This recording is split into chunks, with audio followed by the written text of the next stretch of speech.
Kuala Tolam ke angkasa, berbelok jalan ke sialang godang. Tapi yang belum menjawab salam dari saya tetap masuk surga, tapi paling belakang. Hayya 'alal falah.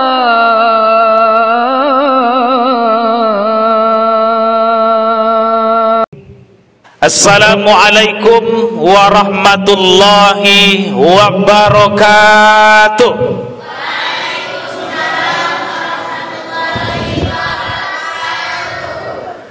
Bapak Ibu yang saya muliakan, adu pantun. Boleh?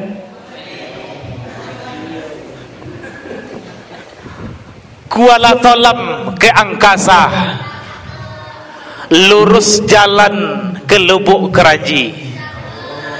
Yang sudah menjawab salam dari saya, semoga masuk surga yang paling tinggi. Amin.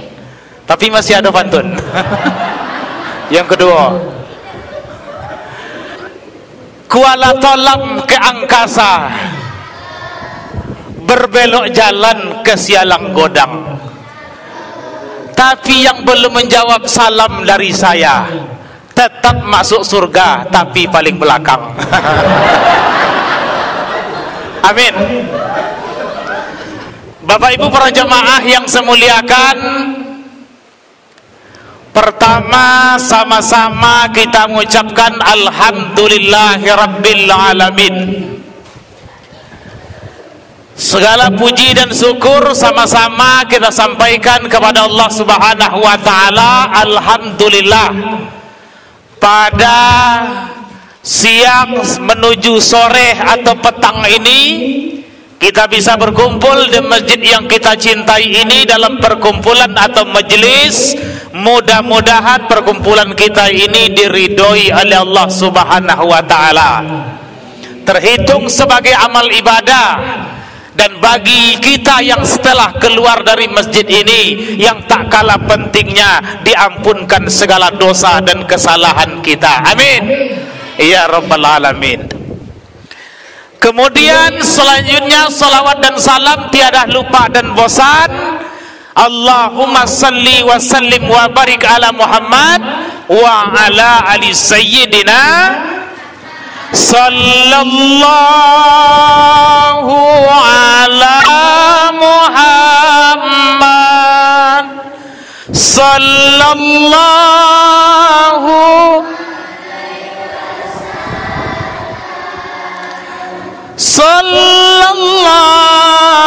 ala Muhammad sallallahu alaihi wasallam. Ya Nabi salam, ya Rasul salam, ya Habibi salam alaika salawat. Ayo kuat, sallallahu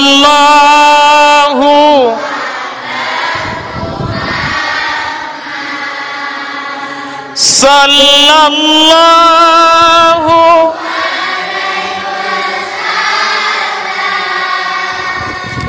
sallallahu ala Muhammad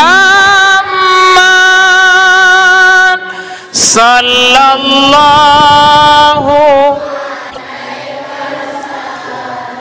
Allahumma salli ala Muhammad wa ala ali sayyidina Muhammad. Bapak Ibu para jemaah yang semuliakan, yang pertama kita hormati pengurus masjid, Imam Khatib Bilal. Dalam hal ini ada rekan kami Leo Chandra. Alhamdulillah, tokoh muda yang muncul untuk sama-sama dalam semangat agamanya di desa kita ini. Alhamdulillah beliau ini telah bergabung bersama MDI Kecamatan Bandar Petalangan. Nah, di situ kami tugaskan beliau ini sekurang-kurangnya membawa nilai-nilai agama di desanya. Itu beban pada beliau. Jadi kalau beliau selalu mengajak, selalu mengundang, selalu menjemput dan membuat acara-acara agama di desa kita ini, itu merupakan bagian tanggung jawab beliau. Dukung, hadir. Jadi alhamdulillah ini telah hadir di tengah-tengah kita tokoh muda yang mau bergerak di bidang agama. Kemudian ada tokoh ketua pemuda, rekan kami Rimon, ya saya panggil rekan sajalah. Kalau siswa dulu, kalau sekarang rekan sajalah. Ketua pemuda, air terjun. Mudah-mudahan bisa sama-sama bekerja sama dengan Leo Chandra di bidang kepemudaan secara umum, terutama tentu di bidang agama. Kemudian orang tua kami yang hadir, Bapak Ibu, pengurus masjid, ada Bang Amir, tokoh pendidikan, alhamdulillah hadir. Kemudian selanjutnya tentu ada aparatur desa, tadi undang. Ada yang hadir? Tidak ada yang hadir, mungkin lagi sibuk. Mudah-mudahan untuk berikutnya tidak sibuk, amin ya rabbal alamin. Kemudian adik-adik kami kuliah kerja nyata Universitas Islam Negeri Sultan Syarif Kasim, Riau, Pekanbaru, Panam. Berapa orang? 13 orang. Mana-mana aja nih? Coba bolehlah saya ingin tahu wajahnya. Coba angkat tangan dulu. 1, ini 2, 3. Nadia sini juga. Siapa lagi?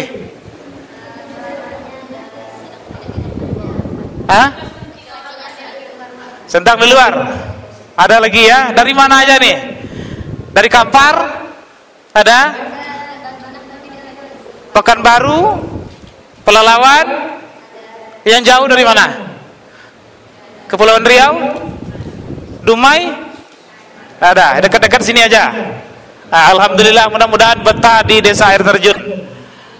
Jadi sekali lagi saya ingatkan, selaku yang mendahului kalian lah, dianggap sajalah sebagai abang atau kakak, alumni. Saya alumni 2013. Kemarin juga saya sampaikan di Desa Mayangsari, Pegalan Lesung, kemudian ada di Sialang Bungku, kawan-kawan kita di sana. Mudah-mudahan sampai di desa ini, itu sebenarnya KKN itu hanyalah memindahkan tempat kuliah di ruangan kelas di tengah-tengah masyarakat. Jadi kita di sini untuk ilmu lagi. Jadi mohon maaf, bukan untuk senang-senang ya. Mudah-mudahan apa yang terjadi di kawan-kawan kita di Sumbar kemarin tidak terjadi di kita. Dan yang baru viral ada lagi kan? Mudah-mudahan tidak, karena terkadang kurang menyadari bahwa KKN itu sebenarnya kita belajar dengan masyarakat, mencari tahu, mencari ilmu di tengah masyarakat, bukan untuk jalan-jalan, bukan untuk cari kesenangan. Tapi mudah-mudahan anak UIN ini setiap tahunnya ketika mereka pulang selalu diiringi dengan air mata, bahkan ada yang ikut. Ya, itu Bapak Ibu para jamaah yang saya muliakan dan adik-adik kami KKN, kita ceramah biasa-biasa saja. Saya ceramah di kampung saya sendiri, jadi saya hanya menggunakan pembahasan sesuai dengan masyarakat sekitar, supaya mudah dipahami. Kalau ada kalian yang mungkin kurang paham, nanti bisa ditanya sama kawan-kawan yang lain.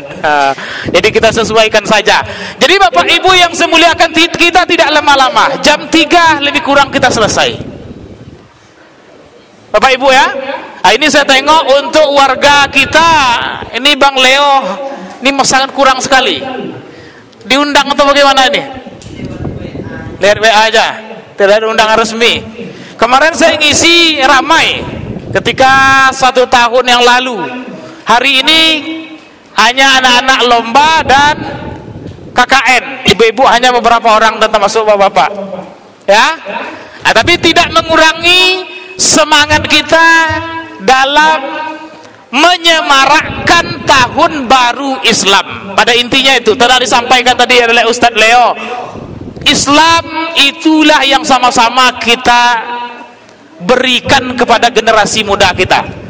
Kalau hilang Islam ini di generasi muda kita, maka untuk 20-30 tahun yang akan datang biar dapat dipastikan masjid kita ini hilang pula dari orang-orang yang menyebut nama Allah. Kalau generasi mudanya asik main sepeda listrik ya. Nah, kalau dulu lato-lato, ada gini lato-lato lagi, nah ada kan? Nah gini lo sibuk sepeda listrik di jalan tuh kalau mau lewat pakai mobil di sore di lubuk trap, apalagi jalan-jalan kampung, hati-hati. Anak-anak seumur ini udah kebut-kebutan sepeda listrik, jadi berbahaya sekali. Nah, jadi apa? Di antaranya kita mengambil momen peringatan atau menyemarakkan tahun baru Islam. Kita telah memasuki 10 hari dan 10 hari yang kedua di bulan Muharram. Nah, ini yang sama-sama apa kira-kira yang bisa kita lakukan sebagai orang Islam secara umum. Jangan kita sampai kalah itu kalau peringatan tahun baru Masehi di sore ini. Itu kalau yang ibu-ibu, bapak, kawan-kawan itu dapat lihat itu kalau di sore itu peringatan malam tahun baru Masehi mulai setelah Isya sampai subuh penuh bunyi mercon. Untuk kami di sore Kampung Baru itu tak bisa tidur itu, bersambung sampai azan subuh, penuh jalan itu ketika peringatan tahun baru Masehi. Jadi yang jadi pertanyaan, kira-kira yang ramai yang bunyi mercon itu siapa? Pak, nah, siapa? Orang Kristen, mohon maaf, paling 2-3 orang saja. Kita di sore ini di Bandar Petalangan ini mayoritas Islam, maka kitalah sebenarnya yang paling banyak merayakan itu, yang bunyi mercon itu, yang jalan-jalan itu, yang berpasangan-pasangan itu sampai subuh tak pernah berhenti bunyi merconnya. Ternyata kita orang Islam. Orang Kristen malah 2 atau 3 orang saja. Dan justru Bapak Ibu yang semuliakan, ketika hari-hari besar yang non-Islam itu, saya sering jalan-jalan mengarah ke Engkolan sana, di tempat rumah ibadah saudara-saudara kita itu. Ternyata generasi mudanya lebih banyak di dalamnya. Apa yang mereka lakukan? Belajar doa, main musik, belajar pidato dan lain sebagainya. Justru mereka lebih banyak di sana pada peringatan tahun baru Masehi. Nah, yang banyak kita pula di jalan. Nah, ini yang jadi persoalan. Nah, ketika tahun baru Islam, dapat dipastikan banyak generasi muda kita yang tak tahu. Kalau tak dibuat acara nih, tak tahu tuh. Betul tak, Bu? Betul tak? Jangankan anaknya, umaknya pun kadang tak tahu. Jadi ini yang menjadi persoalan di tengah-tengah kita. Maka apa? Ini yang perlu sama-sama kita tanamkan kepada generasi muda kita, supaya apa? Tahun baru Masehi mereka tahu, tahun baru Islam hendaknya mereka juga tahu. Nah, bagaimana cara merayakannya? Kalau tahun baru Masehi mungkin di jalan, mungkin di kafe, mungkin pakai musik, mungkin pakai mercon sampai subuh. Tetapi tahun baru Islam ini kita peringati apa? Kita terapkan di dalamnya ada nilai-nilai pendidikan agama Islam kepada generasi muda kita. Nah, salah satu acara ini, mudah-mudahan ini yang disampaikan oleh pengurus tadi betul-betul dapat berjalan pada generasi muda kita. Amin ya rabbal alamin. Sallallahu ala Muhammad, sallallahu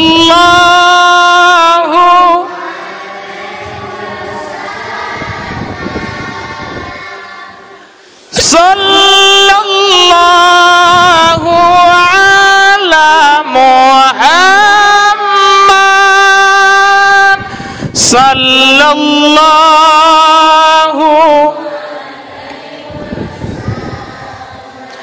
ya Nabi salam alaikum.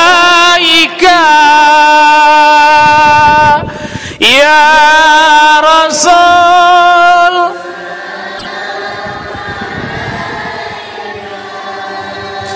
Ya Habibi salam alaika salawatullah. Bapak Ibu yang semuliakan, nah itu yang kedua. Kalau letogak itu biasanya ronde kedua. Ronde kedua tuh siap lagi tuh. Lah panas kan? Lah Bu, ke ronde kedua.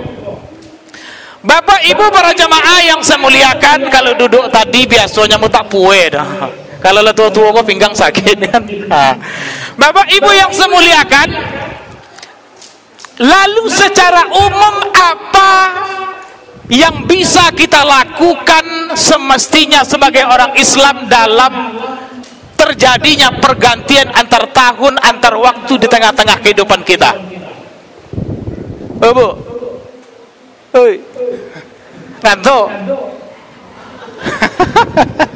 Kue ada kue. Belum lagi ya. Takut balik. Tapi kue adanya kan panitia? Ada. Kalau ada semangat namanya. Bapak Ibu para jamaah yang semuliakan, apa yang mesti kita lakukan? Kita tidak banyak-banyak, jam 3 selesai. Tadi kori kita, mana kori kita tadi? Siapa nama? Alif dari mana? Duri. Dia telah baca tadi dalam Al-Quran ayat. Apa kata beliau? Bismillahirrahmanirrahim. Ya ayyuhalladzina amanu taqullaha wal tanzur nafsum ma qaddamat lighad wattaqullaha innallaha khabirun bima ta'malun. Hafal? Adik-adik hafal? Enggak? Omaknya hafal, oma-oma hafal? Enggak juga. Adik KKN kok hafal, kok tak payah ditanya lagi kan. Lah, ayo sama-sama kita baca. Bismillahirrahmanirrahim. 1, 2, 3.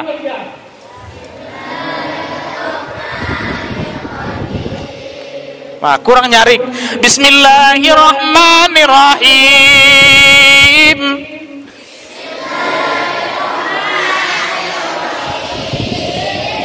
Tuh, the boy genyotnya dikit kan itu. Ya. Ya ayyuhalladzina amanu taqullah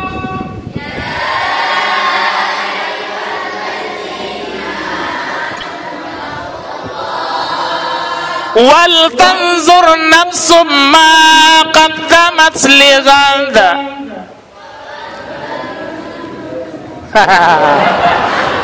Kalau agak payah dikit, wal tanzur nafsum ma qaddamat lighad.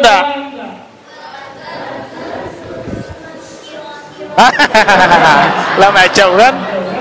Wattaqullaha innallaha khabirum bima ta'malun. Wahai hamba-hamba kami yang beriman, bertakwalah kepada Allah dan hendaklah setiap diri, setiap pribadi memperhatikan apa yang telah diperbuatnya untuk hari esok. Untuk hari esok itu di dunia boleh juga, di akhirat apatah lagi. Lah, ngantuk. Wahai hamba-hamba kami yang beriman, bertakwalah kepada Allah dan hendaklah setiap diri memperhatikan apa yang telah diperbuatnya hari ini untuk hari esok. Bertakwalah kepada Allah, sesungguhnya Allah mengetahui apa yang kamu kerjakan. Jadi intinya ayat itu tadi adalah muhasabah. Apa Bu? Adik-adik apa? Muhasabah itu bahasa Arab. Bahasa awaknya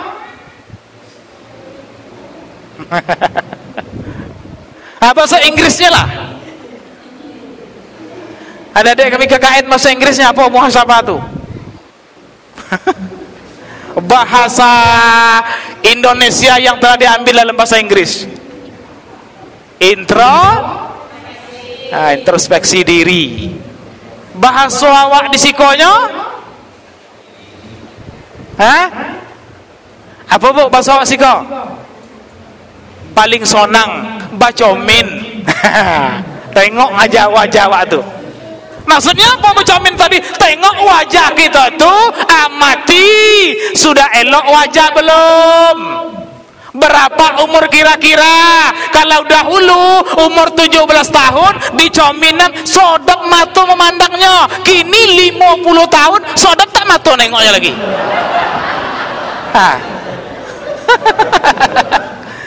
Ya bu, maksudnya apa? Yang paling dalam lagi, coba lihat diri, muhasabah diri. Hasibu anfusakum qabla an tuhasabu. Begitu Umar bin Khattab dari Rasulullah mengatakan, wahai kalian, hisablah dirimu, perhatikan dirimu, hitung-hitung dirimu sebelum nanti Allah yang akan membuat perhitungan terhadap apa yang telah kita kerjakan. Jadi Bapak Ibu yang semuliakan, waktu berputar, waktu berlalu, tahun berganti tahun berikutnya. Dahulu 1444 Hijriah, hari ini 1445 Hijriah. Umur kita telah bertambah 1 tahun, tetapi pada hakikatnya kita semakin dekat di pintu kubur selama 1 tahun. Lalu, iya Pak, muhasabah. Apa yang perlu kita muhasabah? Yang pertama, sudahkah amal banyak kita buat atau malah dosa makin bertambah? Mana pula dunia ionya? Ibu-ibu, dosa bertambah kah amal atau bertambah? Atau terbalik, amal berkurang dosa banyak? Kira-kira kalau mati dalam keadaan itu kemana waduh? Pak. Jadi Bapak Ibu yang semuliakan, iko yang dihitung-hitung, sudahkah ibadahku baik? Yang dahulu tahun sekian, hari ini tahun sekian, sudahkah ibadahmu mantap? Solat ambo betul, ke masjid ambo sudah rajin, baca Al-Quran ambo setiap hari, sudahkah itu yang kita kojokan? Malah sebaliknya, atau malah sebaliknya kita tahun berganti, umur bertambah, kesempatan hidup berkurang, dengan masjid semakin jauh, baca Al-Quran sekali sebulannya, atau malah menunggu uang mati. Iya enggak tuh? Kalau ada orang mati baru buka Al-Quran. Di mana Al-Quran tadi? Lepona mau cerita dalam siko. Di mana Al-Quran tadi? Dalam lemari dekat TV menjadi hiasan. Berapa harga Al-Quran tadi? Kalau yang bose itu bisa mencapai 100-200 ribu dipajang. Nah, inilah Al-Quran tadi. Kapan keluarnya? Kalau ada di rumah itu mati, setelah diambil dilap berdebu, pop maka keluar debu. Kenapa tak pernah dipegang-pegang? Kalau ada orang mati baru dibaca Al-Quran. Apakah seperti itu kita?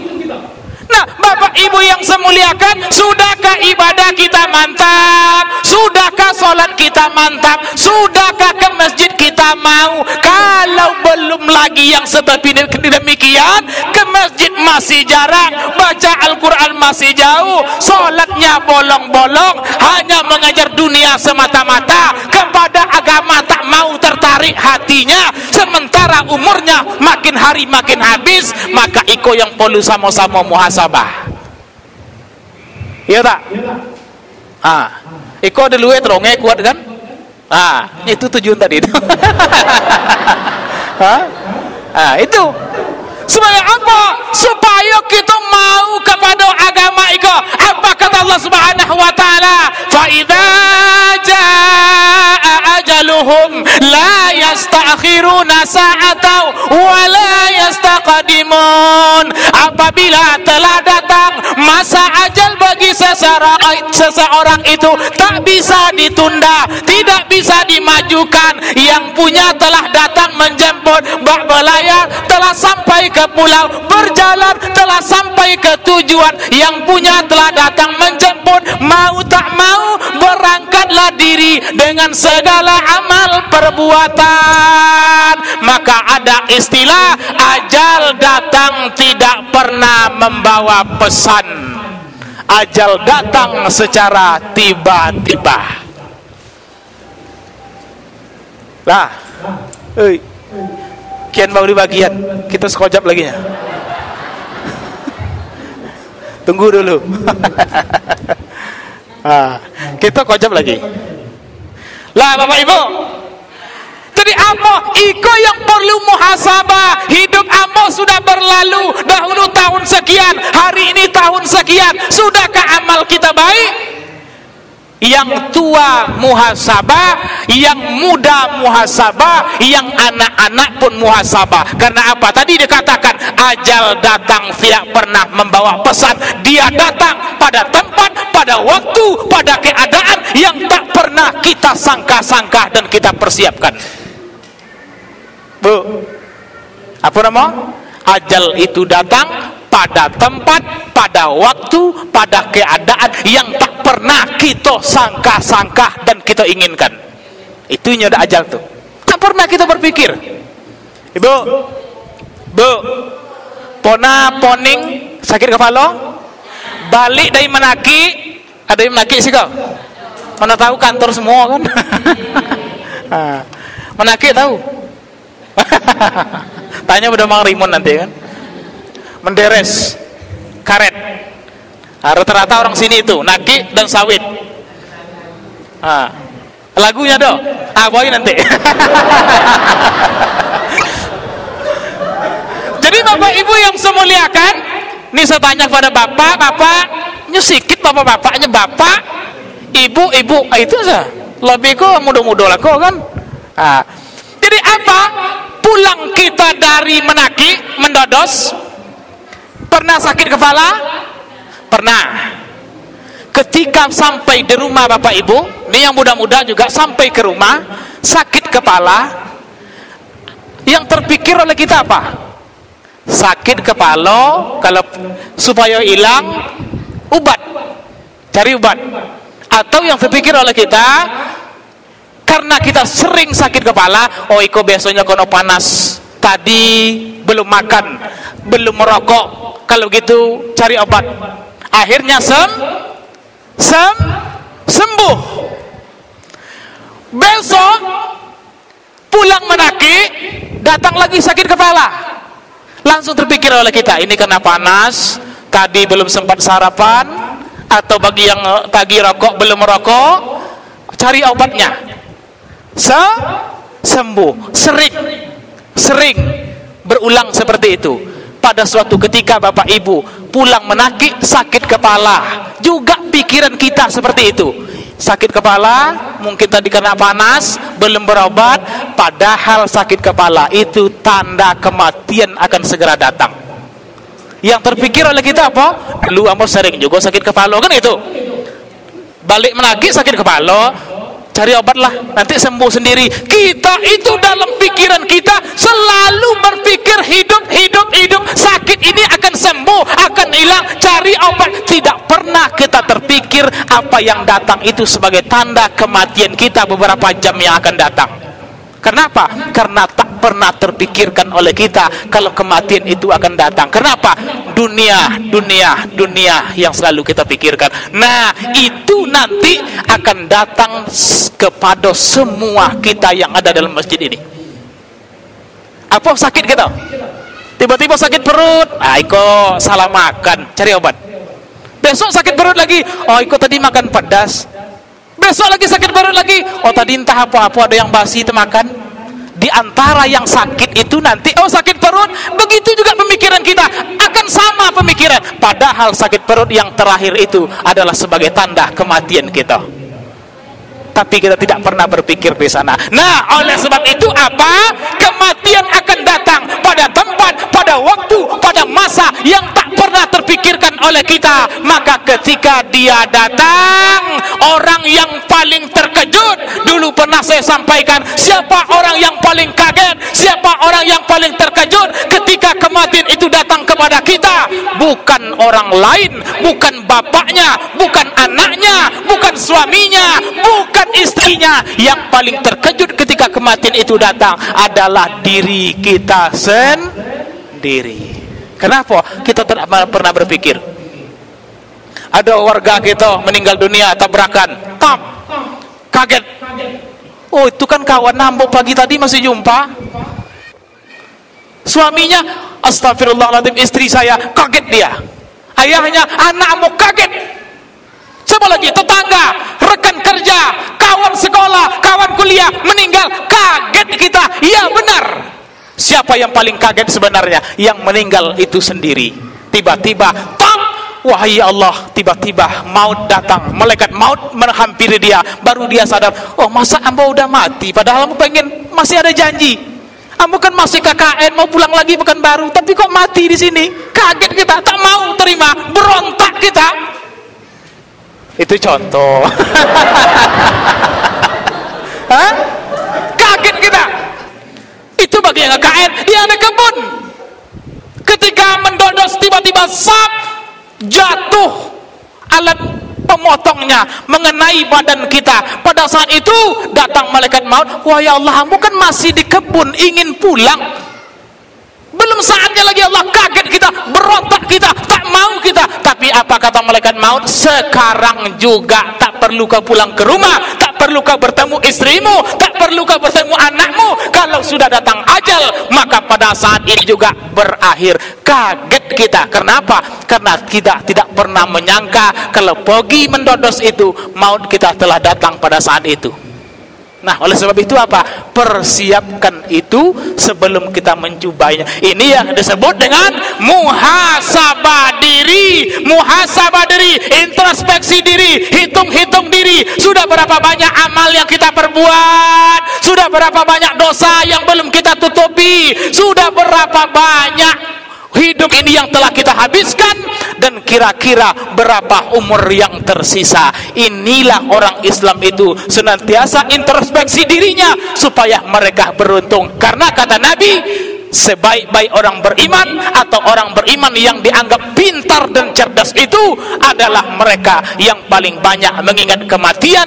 Karena diingat atau tidak diingat, kematian tetap akan datang menjumpai kita. Labo jam 3 lewat. Sallallahu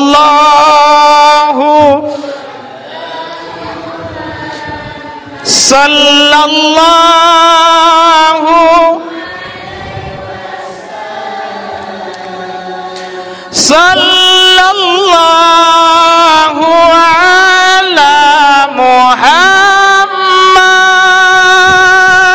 sallallahu